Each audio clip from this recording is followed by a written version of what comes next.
Hai teman muda, balik lagi di podcast Ketemu bareng Nina Shania dan Ais saja. yang hari ini kita masih spesial ngomongin edisi tentang perempuan.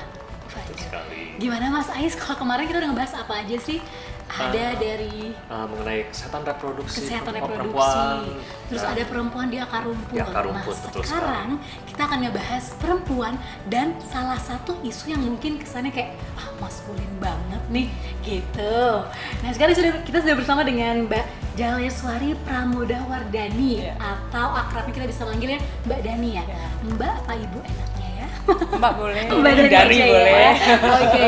Yang merupakan Deputi 5 dari Kantor Staf Presiden. Jadi hari ini kita spesial mau membahas tentang perempuan dan perdamaian khususnya di dalam negeri.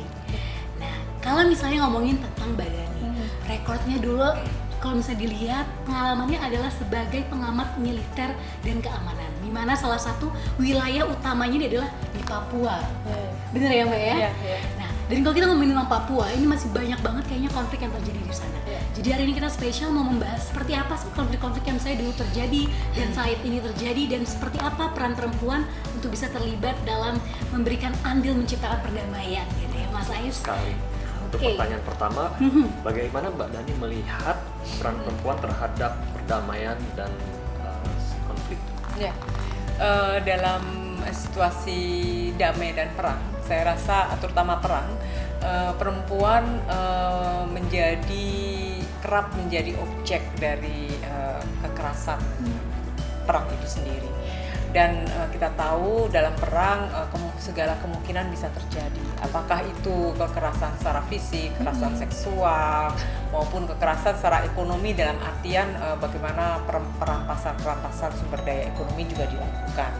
Nah, perempuan adalah salah satu subjek yang penting dalam menangani atau berperan sebagai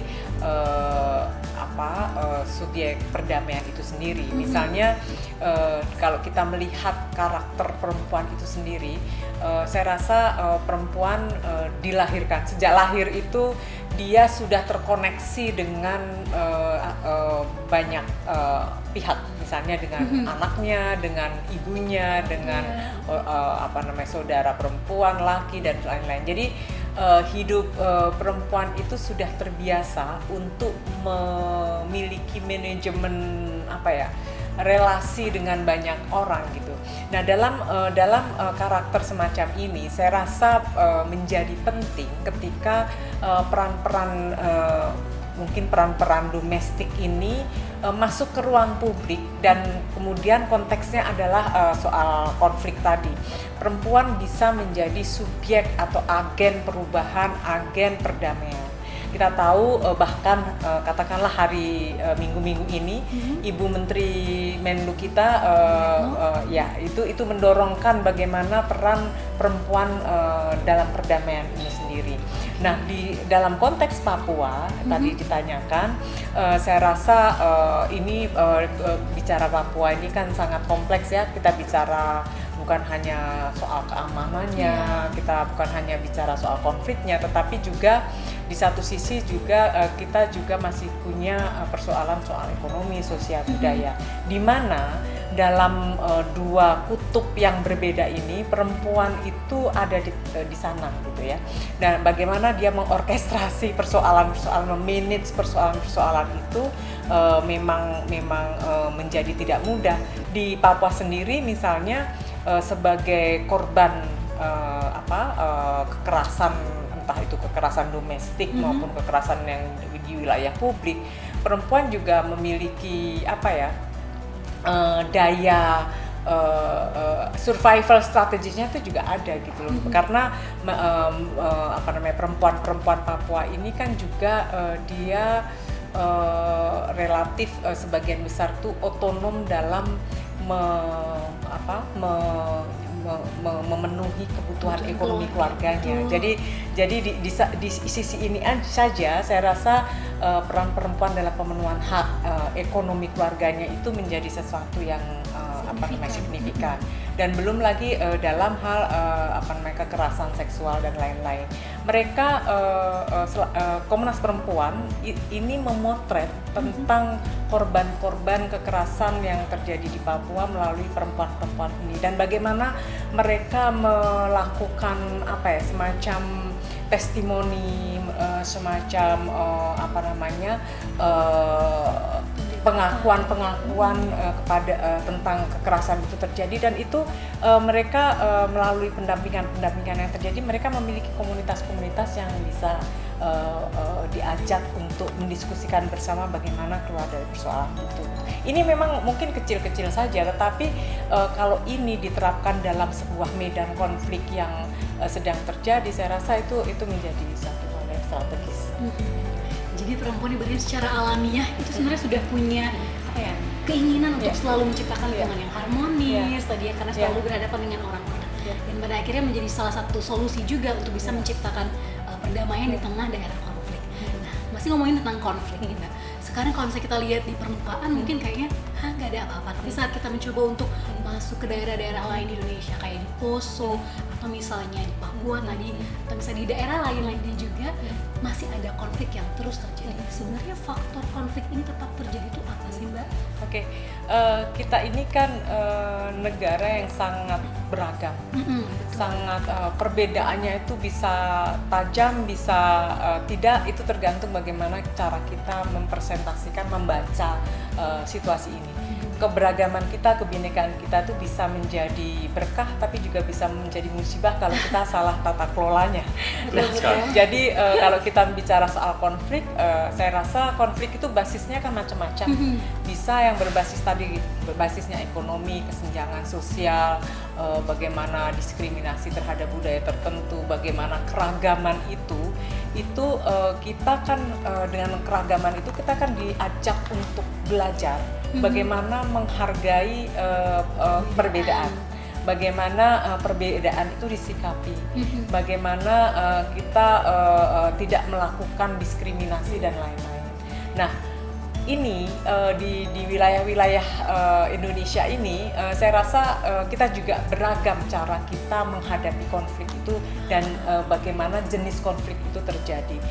Kalau kita melihat hari-hari ini, saya rasa kita dihadapkan pada persoalan menguatnya politik identitas. Nah, hal inilah yang sebetulnya menjadi tantangan kita, terutama orang mudanya ini, karena kenapa menjadi penting bagi orang mudanya? Karena orang-orang anak-anak muda inilah yang nanti akan menghadapi problem yang kalau hari ini tidak berusaha kita selesaikan, itu akan menumpuk, dan kita yang katanya nanti ada bonus demografi dan harusnya Indonesia tuh lepas landas dan bisa sejajar dengan yang lain bangsa lainnya, itu jadi akan terbebani dengan hal-hal yang semacam ini. Jadi hari ini saya rasa sudah saatnya kita memikirkan bersama soal perbedaan yang harusnya menjadi berkah, bukan sebaliknya. Bukan malah menjadi musibah lagi ya. Oke, gimana Mas Ais? Saat ini Mbak Dani membantu Presiden sebagai untuk urusan isu politik, hukum dan HAM. Apa tantangan pemerintah saat ini dalam hal bidang yang Ibu bantu di kantor staf Presiden? Saya rasa kita membicarakan substansi dari persoalan, entah itu politik, entah itu hukum, pertahanan, keamanan, dan HAM itu penting, sangat penting. Artinya saya selalu mengatakan data pembuka mata itu penting banget. Data itu harus kuat, karena dengan melalui data lah kita bisa memetakan, mencarikan solusi yang diharapkan sih akurat, valid, tidak memiliki gap yang besar dengan kondisi sebenarnya. Tetapi data saja dan analisis yang akurat atau yang kuat itu tidak cukup.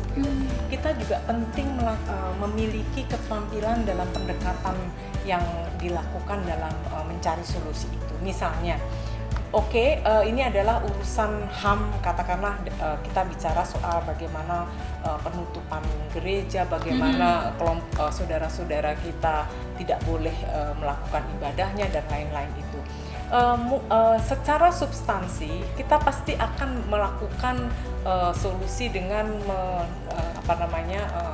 memetakan bahwa ini ranah hukum, ini harus sesuai dengan koridor penyelesaian hukum dan lain-lain. Tapi kita juga harus bisa mengedepankan juga bahwa sebetulnya kita memiliki hal yang sangat penting adalah modal sosial kita tuh dialog.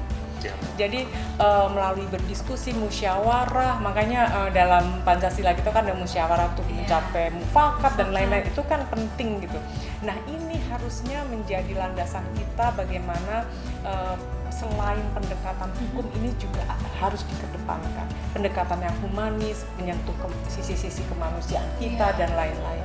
Sehingga ketika hal ini secara paralel dilakukan bersama, saya rasa ini akan efektif ya. Dan kami di tim kami sudah mencoba beberapa kali menyelesaikan itu, bahwa penyelesaian secara hukum penting, tetapi pendekatan melalui budaya, kita sering bicara pendekatan budaya penting loh, tapi pendekatan budaya itu yang seperti apa tuh? Mungkin contoh kecilnya itu tadi, musyawarah, dialog terus menerus, dan jangan diharapkan ini instan gitu. Sekali dua kali dialog akan mendapatkan solusinya, itu nggak mungkin gitu. Mungkin kita bisa maju selangkah, mundur 3 langkah, maju lagi 5 langkah, tapi mundur lagi. Tapi nggak apa-apa gitu. Jadi proses ini tuh akan melahirkan kesepakatan baru, pemahaman baru yang mungkin justru berhasil untuk menjadi model untuk resolusi konflik atau apapun lainnya yang sejenis. Jadi ibaratnya data itu tadi kurang cukup nih untuk bisa membantu akhirnya menyelesaikan solusi tadi ya. Karena tantangan terbesarnya adalah pendekatannya yang bisa lebih humanis atau disesuaikan dengan masyarakat sekitarnya. Nah, selanjutnya nih Mbak, salah satu kalau kita ngebahas tentang konflik, pasti salah satu pemicunya bisa jadi karena adanya intoleransi. Dan baru-baru ini kan ramai banget nih survei ngomongin intoleransi di mana-mana.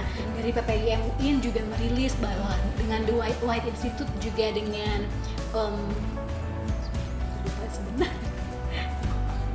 Maarif Institute juga baru merilis bahwa salah satu intoleransi ini disebarkan melalui pendidikan.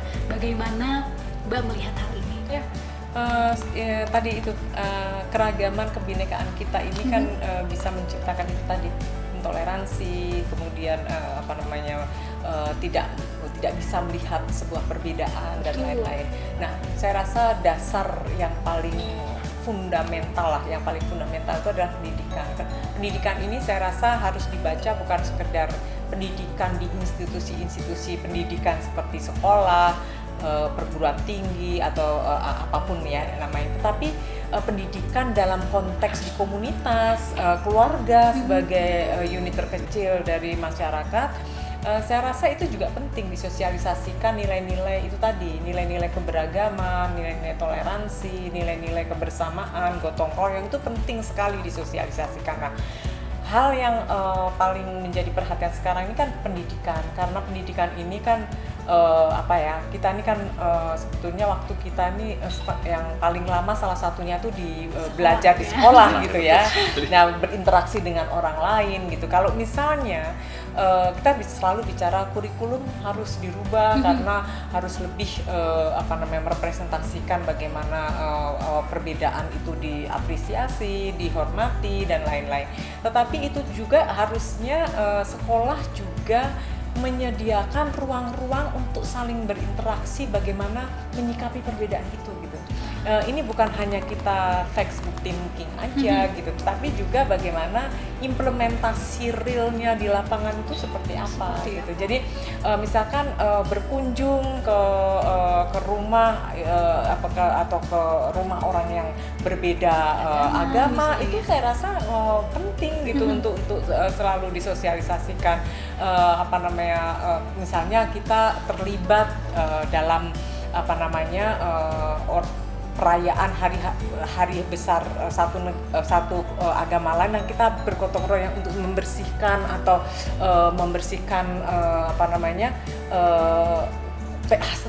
setelah perayaan itu, saya rasa bersama-sama bantu menjaga keamanannya yang dilakukan oleh banser NU gitu misalnya, itu saya rasa juga contoh yang baik gitu, sesuatu yang salah satu yang positif gitu. Kalau misalnya ini dilipat gandakan bahwa proses-proses ini bukan hanya dilakukan oleh segelintir kelompok saja, tapi ini disosialisasikan ke banyak orang, ke banyak komunitas. Ini saya rasa bagus sekali.